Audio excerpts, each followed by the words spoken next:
Hey, what is going on, everybody? It's Rob from Burgle Bullies. I just wanted to get on here. It was a thought that I had about talking about breeding American Bullies or starting your own program or your camp, and you're thinking about breeding and getting into it, or if you already are. I always like to kind of give knowledge out there on why I do what I do and why I breed American Bullies and why I got into it. And it wasn't because I thought, oh, I can buy a female and I can buy a male and I can start breeding and start selling puppies and make a bunch of money. That's not the reason, because if that is the closed-minded way that you're thinking, 9 times out of 10, it's not going to work out that way. You're going to invest a lot of money into a program and to get started and buying dogs, and the right dogs for the right reasons of what you're looking to produce and what you're looking to create and make. Like I said, I got so much money wrapped up in my program and camp, but I'm not looking at the shortcuts, and I'm looking at the long haul. I'm looking at the future. I've got more invested that I know I'm not going to make back. It's going to have to be a future thing for when I make my money back. So it's basically an investment. You have to be prepared and ready to invest your money and invest in your program, in your camp or your kennel or however you want to call it, and be prepared that you're not going to make your money back right away. It's going to be in the long haul. So the reason why I created Burgle Bullies was, one, I ended up falling in love with the American Bully, especially when they first came out. It was more of a different type of look of an American Bully. Once they started bringing in the Bulldog breed and creating American Bullies with the Bulldog breed, and then that's where the different classes all kind of started, between XLs, Classic. You don't really hear much about Classic anymore. Standard, and I think the reason is because breeding's been going on for so many years that the Classic has kind of faded away because they brought in so much of the standard or breeding, or brought in so much of the pocket breeding, or brought in so much of the micro breeding, and brought in so much of the XL, I think.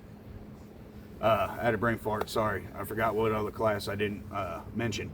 But from that happening, I don't want to get back on off my subject. From that happening with me, the reason I got into it was because when American Bullies, before what they are today, and when I was younger, I loved the American Pit Bull Terrier, was one of my favorite dogs, and the English Bulldog, always skateboarding and looking cool as shit, beautiful, round, muscular, and yeah, just a dog who has that look and loves skateboarding. To me, that's badass. I love it. I grew up skating, surfing, snowboarding. I grew up loving to do those things, enjoying those things, and to have a dog to love and enjoy that too. To me, that's just one of my favorite dogs. So once the American Bully ended up getting the Bulldog breed pulled in, it was best of both worlds for me. I love the Pit Bull Terrier and I love the Bulldog, and once they got put together, between the Pit Bull Terrier, the Amstaff, when it all started, Razor's Edge, back in the day, years and years and years ago. Fast forward it to now, of what the American Bully is with the Bulldog breed pulled in, has a whole different look from when they first started. And from what they became, I really fell for them, and it was best of both worlds for me, of my 2 favorite dogs growing up as a kid. And when I purchased my first American Bully, I even fell more in love with the breed, how much of a family dog it is, and companion and best friend and loyalty, and just they're fucking cool. They're awesome. There's no better way to put it. An American Bully dog is awesome. If you don't have an American Bully and you buy one, 9 times out of 10, I'm pretty sure you're going to fall in love with it. If you don't, it would blow my mind, but more than likely that would be the only dog for you. Once you own an American Bully, or you get an American Bully and you have that American Bully, 9 times out of 10 is going to be the only dog that you're going to have probably for the rest of your life is an American Bully. So yeah, that's just kind of how it goes. For me, going back to the breeding program, that's why I did American Bullies. That's why I fell in love with American Bullies. Now, for a breeding program, what it was there was so much controversy between different classes that I've talked about. You go back, I don't know, 4 or 5 years back, different classes started competing again in shows, and owners of different size American Bullies. And then you had others hating on the other side of the American Bully, more than likely would say, well, the pocket's better than the standard's better than the pocket, or the XL's better than the others. I mean, it was a controversy back and forth. I heard a lot of now, I think, is starting to tone down, and everyone is starting to accept what you like is what you like. One's not better than the other. They're all American Bullies. The only difference is in that class is their height and structure and body mass. That's it. That's the only difference. It's still an American Bully, no matter what class it's in. So I think a lot has been more accepted that way now. I don't hear it as much as what I did in the past. For me, what I wanted to do, I wanted to take the best of all the bully world, the best of all of it. I wanted to build and make and create dogs that, if I can find the right pedigree, to proceed to do what my goal is and my dream, and that was to be diverse and optional and have options and take different classes and put them together. Now I won't go too extreme with it. It's not like I'm gonna end up ever getting an XL and trying to breed it to my pocket. That's not gonna happen here in my yard. My girls, they have micro, pocket, and all different size pockets, from taller, medium to small, and micro in their bed. So the genes and genetics is already pre-mixed in there, and I knew I can use that to my advantage, and I knew that I was going to get a height ratio of my pups when I breed. And then Grimlock, which was Mira, and now my pups, and then Grimlock, my standard male. My standard male, he has standard in his pedigree, he has pocket in his pedigree, and his pockets in his pedigree goes from short, low pro, medium, tall, and then to the standard throughout his ped. So I knew that the genes and genetics were spread out through his ped, and I knew deep down inside, I kept getting told, oh, you can't do that, you can only do 1 inch to 2 inches difference in height and classes, you can't blend classes. And to me, I already knew what is in a dog's ped between the grandparents, the parents, and the lineage. And if once you branch off and you start looking at the grandparents and the parents' pedigree when it splits, instead of being straight ped on just your dog, look up their peds, do your research, see what type of dogs are in there, see what you can pull from, what you can work with, because that is really what it's all about. It took dogs to make your dog. So if you see badass dogs throughout the lineage, and like not strictly looking at one ped only, if you're looking at one ped only, there's more of, I guess, the history and storyline behind that, that I enjoy, and that, if you look it up, you can find it too. So that's what I wanted to create, Burgle Bullies, and breed American Bullies, and I want to produce better than what's in my yard, better than the mom and the dad that I'm breeding, better than all my dogs in my yard. When I do a breeding, my goal is I want to produce better than what I already have. I want to take what I have and better it. I want to improve it. I want the outcome to be more badass than what I have.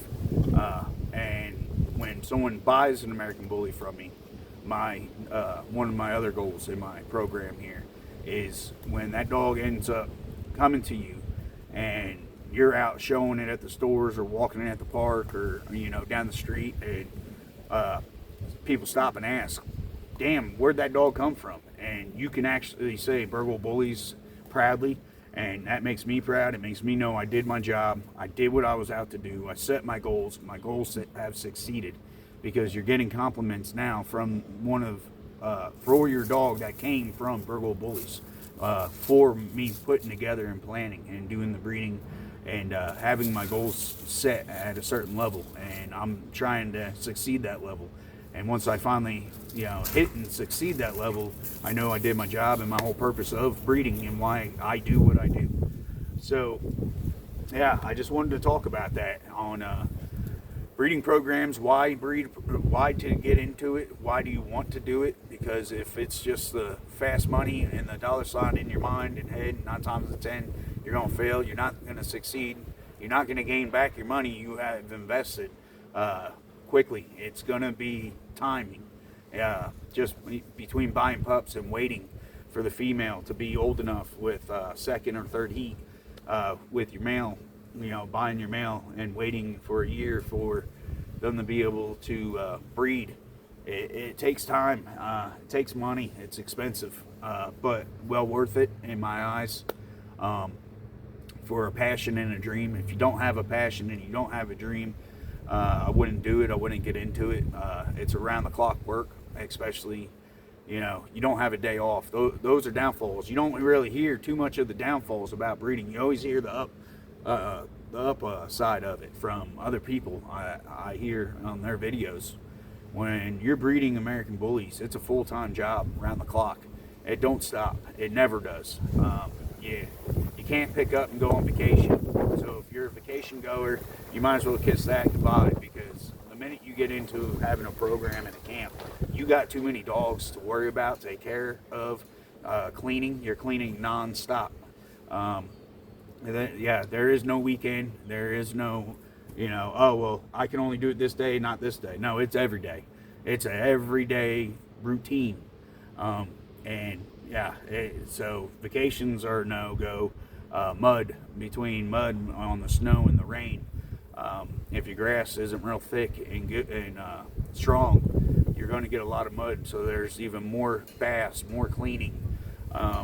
Cleaning up the poop all the time, cleaning up the messes and spills, and if they end up peeing, and you got to clean that up.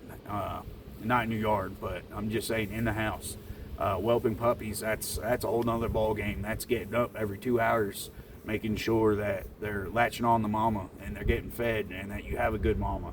Because if you don't have a good mama, you're more hands-on to whelp those puppies and take care of those puppies and make sure they're feeding and stimulating their bottoms to go to the bathroom. And it's non-stop work. It really is. So don't get into it for the wrong reasons. That's one thing I just want to kind of say in this video. Have an actual goal, a set purpose. Make sure you're absolutely ready, between taking the time out of your life for it, knowing you're going to lose time out of your life for it, because like I said, you can't just pick up and go on vacation. Now, if you have tons of money and you can afford to pay people to take care of them so you can go on vacation, or you can hire people to help come and help out and work for you, awesome, that's great, and maybe that is an option. But if you're someone like me that doesn't have a bunch of money to hire people, and you're all hands on deck, it's you, or it's you and your family to pitch in, that's all it's going to be. And you have to accept that and be prepared for that and think about that before you even get involved in trying to do something. That's one of the downfalls between time, money, messes, and it's around the clock, no breaks. So prepare yourself if you want to get into breeding, and think about those things, kind of what I'm talking about. So Raga, come here. You want to say hi? Come here, buddy. Come here, buddy. He turned around. All right, well, God bless. Until next time, catch you later.